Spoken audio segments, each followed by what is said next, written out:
Hello and welcome to GH Smart Sports TV. Thank you very much for joining us. And if you haven't subscribed to the channel yet, this is the time to hit the subscription button. Then hit also on the notification button so that we will notify you anytime we drop a new content. Like it, share it, and then also leave your comments in the comment section so that whenever we come back, we will read some of your comments for other people to know what your thoughts are. By a popular request from my non-Twi speaking subscribers, they have requested that I do some of the updates in English so that they can also get to enjoy the updates very well. Thank you so much for the responses that have been coming. I really appreciate it. So if you haven't also subscribed to GH Smart Sports TV yet, this is the time for you to subscribe to the channel and hit the notification bell so that you will always be notified when a new update is uploaded. My name is Black Sam. Just let me remind you that this update is sponsored by Ben-K Technology Solutions. Ben-K Technology Solutions are experts in IT equipment and also browsing gear. They have modems and all other things. Go check Ben-K Technology Solutions out. They are our sponsors for this particular video. In this update, I give you one reason why Chelsea spent £450 million in the summer and winter transfer window, and the players they've got, how they likely are going to fare in the Premiership. Chelsea is lying at the 8th spot on the Premiership table right now. What impact is the signings they've done going to make for Chelsea Football Club in the English Premiership? I'll bring you details of all the players, how much they were bought for, their positions, and how we expect them to fare in the English Premiership. Then also, we go to Barcelona and meet the Catalans, where Barcelona were expecting to sign on defender Julian Araujo, but that signing fell through. I'll give you reasons why the signing fell through and all the details about it. Welcome once again to the channel.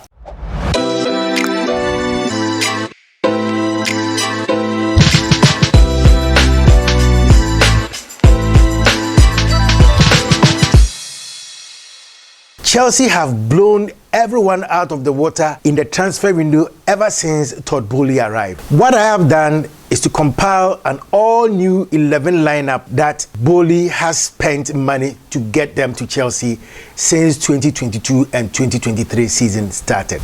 Graham Potter obviously has a lot to do since Chelsea Football Club, his team, is lying at the 10th position in the Premiership table as we speak now. If Chelsea were to continue to go along this trajectory, they are likely to finish the season with only 55 points. But of course, there never seems to be a dull moment at Stamford Bridge, and I have gone ahead to compile an all-new Chelsea signing that costs over £450 million to assemble at the Stamford Bridge. Kepa Arrizabalaga has managed to establish himself as Chelsea's number one under Potter, but Slonina might have something to say about that in due course. The goalkeeper was picked up from Chicago Fire in the summer, and he spent the remainder of the MLS season with his former club. Now back at Chelsea, he'll be looking to make an impression. So let's see how things pan out as these two goalkeepers, including Mendy, who is still recovering from injury, come along to fight for the number one spot in the goalpost at Chelsea this season.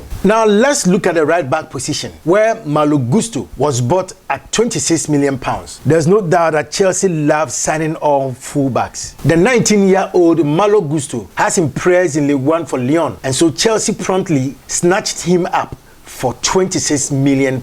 He's back out on loan at Lyon for the remainder of the season, but will arrive at Stamford Bridge to add more depth in the summer. Watch out for Reece James as well. Centre back, we have Wesley Fofana, bought for £69.5 million. Well, Fofana hasn't featured for Chelsea since October as he continues to recover from a knee injury. There's still hope that this signing could be a huge success for Chelsea in years to come. The Frenchman was their most expensive summer signing, and he will be keen on getting back into their action once he is deemed fit. Another centre back I would like to talk about is Kalidou Koulibaly. The Senegalese international was bought for £33 million.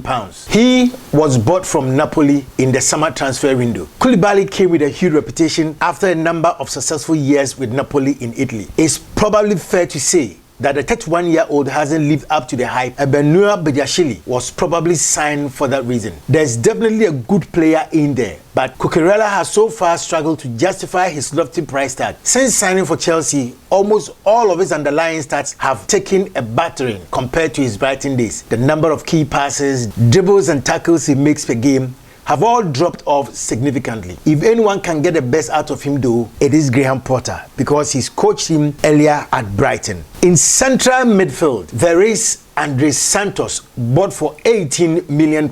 Chelsea were all about investing in young talent in January, and their £18 million deal for Santos highlights just that. The 18-year-old Brazilian was picked up from Vasco da Gama and could be a star for the future. Then comes Chelsea's all-time record signing in the Premiership for £107 million, Enzo Fernandez. Just when we thought Chelsea were done in the transfer market, they went ahead and pulled off a record-breaking deal for Fernandez. This 22-year-old was a star for Argentina in the World Cup, and we can't wait to see what he brings to the Premier League for Chelsea. The vast majority of Chukwuemeka's appearances have come from the bench, but the 19-year-old has shown glimpses of promise so far. He recently told my club, Chelsea Football Club's website, he said, "The recent game time I have been getting and the trust the gaffer has shown me has helped me to believe I belong here. I felt I had to be patient at the start of the season. I trusted God's plan for me, and now I've almost surpassed the league minutes I got for the whole of last season. It's a step forward in my career." So those are the words from Chukwuemeka, and he's pleased with what he's doing so far. He will be in the central midfield as well, and we all wait to see how his signing is going to help Chelsea.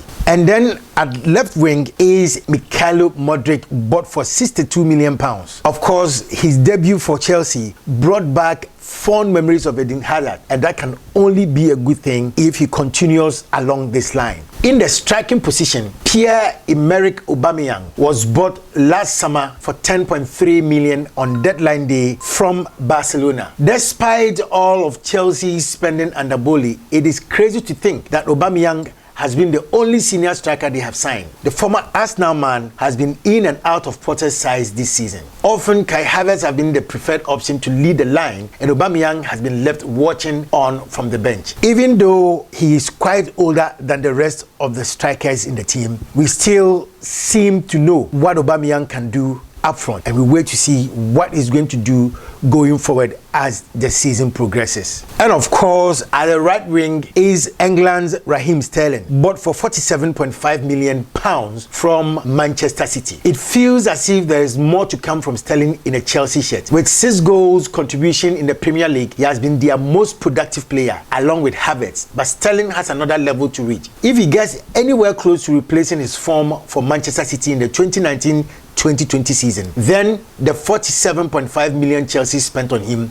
will feel like a drop in the ocean. Raheem Sterling has a lot of potential. We have seen him play and we know what he is capable of. So if he keeps on progressing, then Raheem Sterling can also bring a lot of bite for Chelsea this season. So these are the likely starting 11, a very solid team that Chelsea has, buying these players from the summer transfer window and this current window. We wait to see how it pans out, whether this very good squad is going to help them lift themselves from the 10th position on the league and come up to a place where it's going to be appreciable. It is clear to say that while Chelsea is lying on the Premier League table, there's no way they will be able to win the league, but at least they could rise up to a position where they can earn a place in the Champions League coming next season.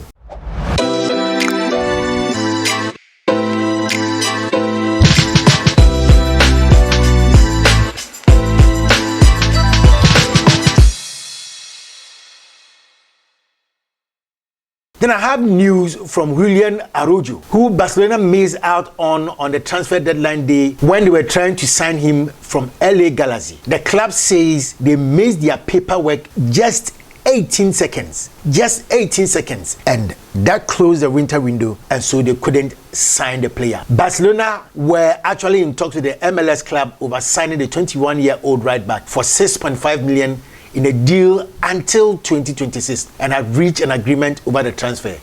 The club had already created room in their squad for Araujo to arrive, with former Arsenal defender Hector Bellerin joining Sporting Lisbon on loan on deadline day. But as the Spanish side scrambled to submit their paperwork to La Liga, Barcelona encountered technical difficulties with the online filing system, according to the club's sporting director of football, Mathieu Alemany. Alemany explained that Barcelona made the deadline by a matter of seconds due to a computer error and said they were hopeful FIFA will allow the transfer to go through. He says, "We didn't arrive on time due to a computer error.